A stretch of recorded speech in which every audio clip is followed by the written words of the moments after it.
Well, thank you very much, Professor Hariyadi, for making yourself available. So just as a matter of introduction to our viewers, Professor Purwiyatno Hariyadi is one of the vice chairs of the Codex Alimentarius Commission for the current period, and in fact, one of the candidates for the chairperson position. So thank you again for making yourself available. I would like just maybe to ask you a few questions to make our viewers get to know you even better. And maybe if you can introduce yourself briefly. Yes, thank you for having me. This is a good opportunity for me. My name is, again, Purwiyatno Hariyadi. I'm currently a professor at Bogor Agricultural University in Bogor, Indonesia. My specialty is in food process engineering.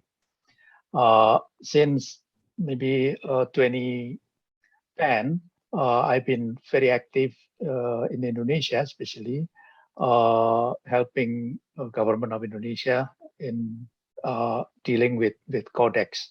I've been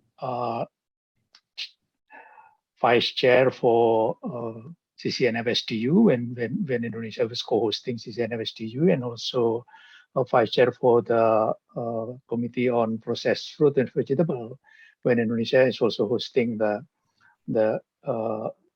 Fruit and Vegetable Processed Fruit and Vegetable Committee. And then I also have very much involved with CC Asia when Indonesia is also coordinator for CC Asia. Other than that, since 2017, I've been privileged to be a vice chair for Codex. So I have learned about Codex, especially how Codex works, and I have some idea, in my opinion, based on my experience, how to bring the Codex even better. Thank you. Well, again, thank you for agreeing to be with us. So, speaking about Codex and the challenges that Codex faces for the future. So if you can actually identify those challenges and how you consider that your leadership of Codex would potentially address those. The real challenge of Codex, in my opinion, is that first thing first, Codex is one of the organizations under the UN. So in that context, I think Codex has a shared responsibility to address the global challenge facing our current human interest right now, which is, in my opinion, is a sustainable development goal. So if we can address those specifically through Codex work, obviously, which is a developing standard, code of practice, and also guideline, how can we put in mind or taking seriously into account some of the potential impact on the potential of member country to achieve the SDGs when we are developing a standard? I think that's a good and also very important consideration for all of us when we are elaborating a standard, in my opinion. Okay, well, thank you again for that. So now, if we project ourselves like 3 years from now, and let's say if you get access to chair the Codex Alimentarius Commission, and if you look back, what would you like to see having accomplished after those 3 years of leadership of the Commission?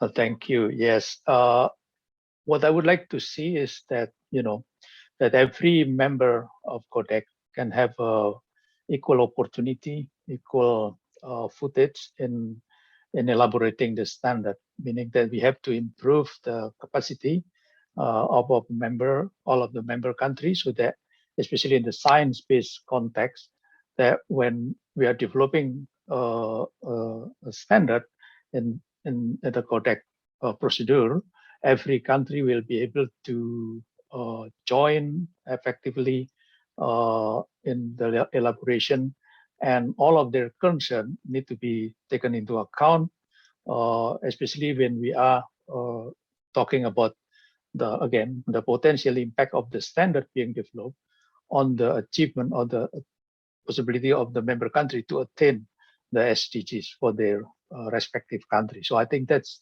what I would like to see more, which is collaboration between developing country and developed country, within producing a country, within exporting and importing country in terms of food. I think that's very important because we cannot solve that problem only from one side. We need a collaboration. We need a cooperation with all of the member country. That's my opinion. Well, again, thank you so much, Professor Hariyadi, for taking the time to share your vision with us. And again, good luck for the bid for the chair position of Codex. Thank you. Thank you very much.